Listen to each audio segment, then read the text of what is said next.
Aloha everyone, what is going on my dudes? Welcome to another RuneScape news coverage video. For this video, we're talking about a live stream this week by Jagex, doing a general Q&A covering a whole plethora of topics. So without any further ado, let's jump right in the video. Let's go.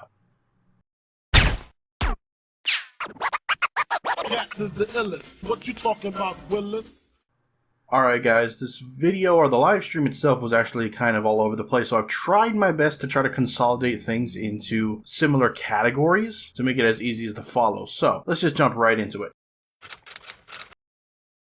Starting off with bugs, abuse, things like that. They mentioned that there are a lot of background work going on right now to make the tech infrastructure as resilient as possible. This includes things like server responsiveness, how the game saves operate, the account system, support for content that comes into the game, and even beta servers. And some of these systems are very old and they are trying to overhaul them, which is why you've probably seen some problems recently. They are looking at some solutions, things like automated testing, as well as putting time aside to do like bug bashes, which would be essentially like ninja strikes but for bug fixes specifically, which will be really cool if that is something that runs alongside current updates and ninja strikes, etc. More specifically, they touched on the click box issue that we've had of recent. They have had a fix that has gone out that has hopefully mitigated a lot of the global issues that we've seen, across the whole game. However, they specifically mentioned the Art Glacier, which is where a lot of these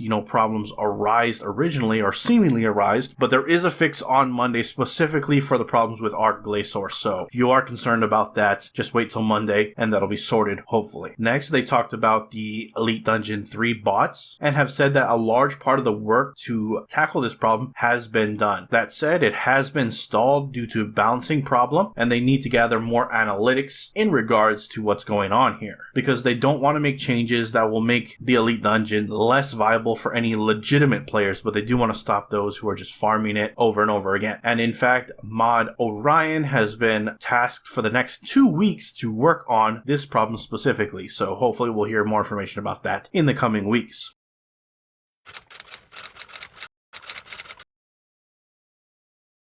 Moving on to more general topics, Duel Arena. They have said that they are working in tandem with the old school team, which has their own plans on taking action against Duel Arena, which I think they're going to straight up remove, if I'm not mistaken. I don't think we're going to remove it for RS3 because there's like quests, clue scrolls, and stuff that are associated with the area. But they said that there are short plans that they want to implement, and then not long after there'll be a more permanent solution. And within a few weeks' time, we're actually going to get a blog post specifically talking about this issue. Like I said, I don't think they're going to straight up remove it. They might remove staking specifically, so you just do it for fun. Whatever the case may be, I guess we'll find out in a couple weeks. Next, we got the death cost rework. There are discussions internally, but there is nothing definitive on what they're going to do. ModPie is pushing for it because he obviously wants more people to do PVM, so fingers crossed. They do have the Ninja team looking at it, so maybe they'll be able to do something. When asked about free death weeks, it is something they want to continue doing. Ninja team specifically is working on something in this similar vein coming in November. I don't know if it's a permanent thing. I don't think it is. It seems like more of an event style thing, but whatever it is, seems like it's in line with the theme of making death costs, PVM entry, etc. far more accessible. So that'll be good. Next, we got the player avatar rework, which we haven't seen in a very long time. People are concerned about. That has been put on hold for mobile, or was put on hold for mobile, and the God Wars Dungeon 3 work, seeming as we're coming to a close with the Elder God Wars, with the final front right around the corner. I do see them picking this back up in due time. They did say there are bigger hurdles than they initially thought. For example, not every head type is made the same way, and that has its own complications. But when they do get the ball rolling, they said that they do want to do a beta first so they can get hands-on feedback from the community. And the art team themselves do want to do another live stream to show off the work they've done, not just in terms of character avatar rework, but also other things as well. Maybe updated NPCs, environments, who knows. But they do want to do a stream to show off their work. Lastly, in this category, there was nothing definitive in terms of creating like a platinum coins or raising the max cash stack. If you are aware from an old school live stream, they have brought on economists to look at the cash flow of the game. That's both old school and RS3. And Mod Timbo has moved over full time to work with those economists to try to provide some kind of solution. resolution. Whatever that is, still up in the air, but just know that it's something actively being tackled, and hopefully we'll find out some kind of resolution or a plan for one shortly.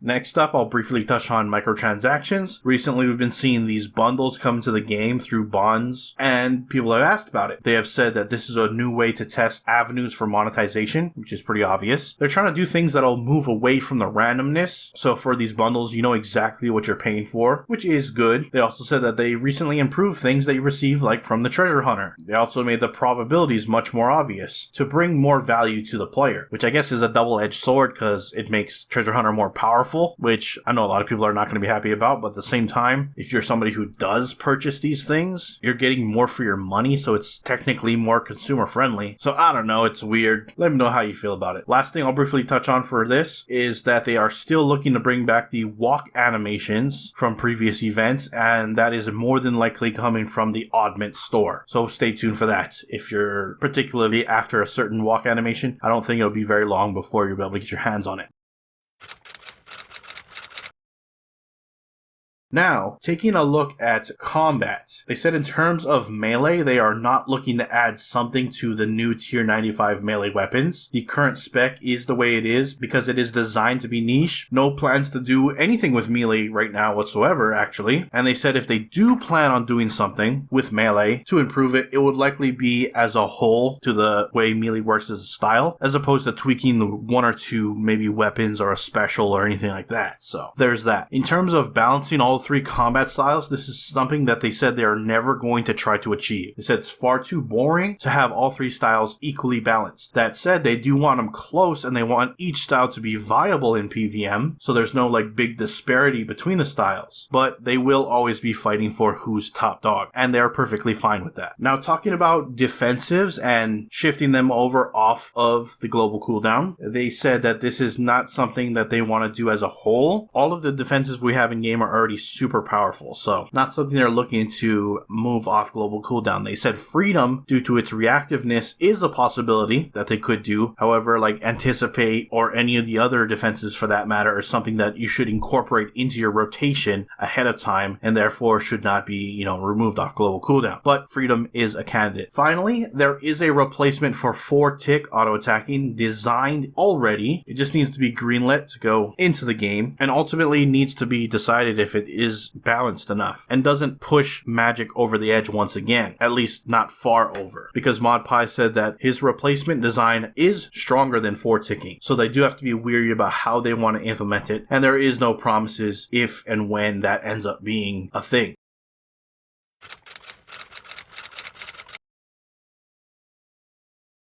Now, having a look at skilling, they said there is no current plans, but they could look at adding portables through normal gameplay. That would be either through invention or some other similar means, which I'm sure a lot of people want and a lot of people have been asking for a long time. Next up, with the woodcutting code, with the recent skilling boss, people have concerns that, woodcutting's lacking with its tier 70 hatchet. They said the code doesn't really allow for adding a next higher tier very easily, so that is a problem, and there is no current plans to add a higher tier or any woodcutting content in general for that matter as of right now. But speaking of skilling bosses, they said that this is absolutely something they want to continue to do in the future, so do expect more skilling bosses to come. Specifically, they even mentioned solo skilling bosses, if that is of interest to you, so more coming at us in the foreseeable future.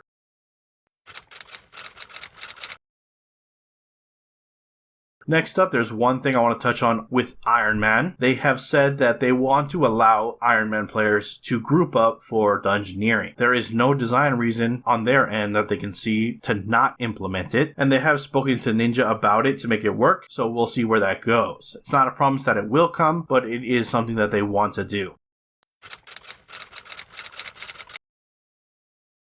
Now, looking at community and events, etc., Jagex has said that they want to be more open, especially on the community management side. A lot of people feel like they hear from the community managers on Monday, game update day, and they really don't hear about them for the rest of the week. And they want to be able to freely discuss and have open conversations with the player base more regularly. Mod Hooli specifically said that his job is more closer to Mod JD rather than Shawnee, which, if you remember, Shawnee was very engaged with the community. So we'll see where that goes. Mod Miva, if you've been paying attention on Reddit, has been poking around and discussing things with the community. She is the new senior community manager, and we're going to get a proper introduction to her soon. Hopefully she'll fill a role that will be more engaging with us as a community and be like that bridge between the developers and the player base. But we'll see. We'll get an introduction shortly. Last thing in this group I want to mention is holiday events. There will be talks very soon about Halloween, considering, it's at the end of this month, and there is something special planned for the end of the year. They did not go into what that is, but just know that there are plans. When this question was asked about holiday events in general, Mod Osborne gave 2 thumbs up when it was asked, so they are very much excited to continue doing holiday events, which I'm sure people will be happy to hear.